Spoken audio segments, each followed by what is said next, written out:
श्री कृष्ण कहते हैं, जो कुछ हुआ है अच्छे के लिए हुआ है। जो हो रहा है अच्छे के लिए हो रहा है। जो होगा वह भी अच्छे के लिए ही होगा। ये कहानी है दो ऐसे गांव की जहां की खुशहाली और समृद्धि हमेशा बनी रहती थी। इस गांव का नाम था नंदी और रोहड़। इस शहर से सटे दो ऐसे गांव थे जो सबसे ज़्यादा धनी और अमीर थे, लेकिन इन दोनों गांव में कुछ विभिन्नताएं थीं। नंदी गांव के लोग भगवान को बहुत ज़्यादा मानते थे, लेकिन रोहड़ गांव के लोग ज़्यादातर लोग नास्तिक थे, भगवान को नहीं मानते थे।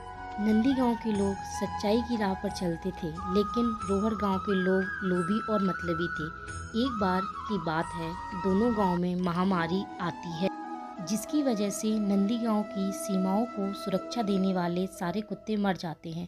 वहीं रोहड़ गांव के कुछ ही कुत्ते मरते हैं। हमारी फैलते फैलते अन्य जानवरों तक पहुंचती है और नंदी गांव के सारे जानवर मर जाते हैं। वहीं रोहड़ गांव में इसका इतना ज़्यादा प्रभाव नहीं पड़ता। कुछ समय बाद नंदी गांव में एक नई घटना घटित होती है कि जिस तालाब से नंदी गांव को पानी आता था, वो तालाब धीरे धीरे सूखने लग जाते हैं, जिसकी वजह से अब नंदी गांव के लोगों को पानी की बहुत दिक्कत आती है। तालाब सूखने से सारे हरे भरे खेतों में सूखा पड़ने लग जाता है, सारे पेड़ पौधे मुरझाने लगते हैं। तब नंदी गांव के लोग निर्णय करते हैं कि अब वे जाके रोहड़ गांव के लोगों से मदद मांगेंगे, परंतु रोहड़ गांव के लोग लोभी और लालची होते हैं।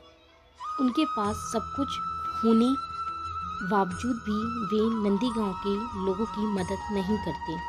अब नंदी गांव के लोग हर जगह से फंस चुके होते हैं।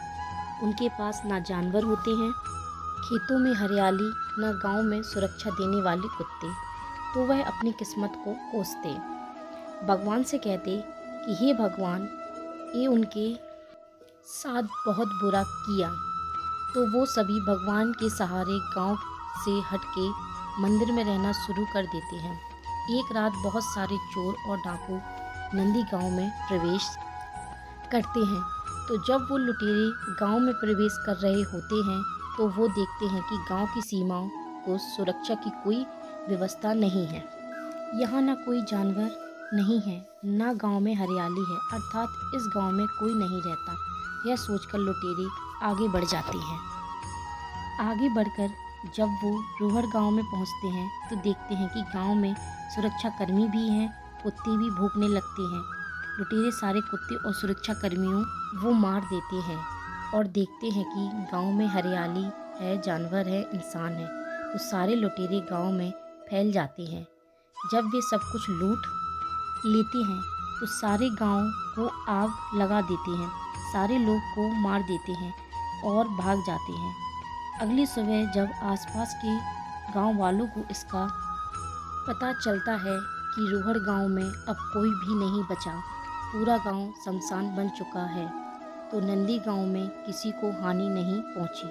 तब नंदी गांव के लोगों को समझ आता है कि भगवान ने उनके लिए जो भी दिक्कतें और परेशानी दी, उसमें उनका ही भला था, अर्थात जो होता है अच्छे के लिए ही होता है। इस कहानी से हमें यह सीखने को मिलता है कि हमारे जीवन में जो भी अच्छी या बुरी घटनाएं होती हैं, उनके पीछे भगवान ने हमारे लिए कुछ बेहतरीन और बड़ा सोचा होता है।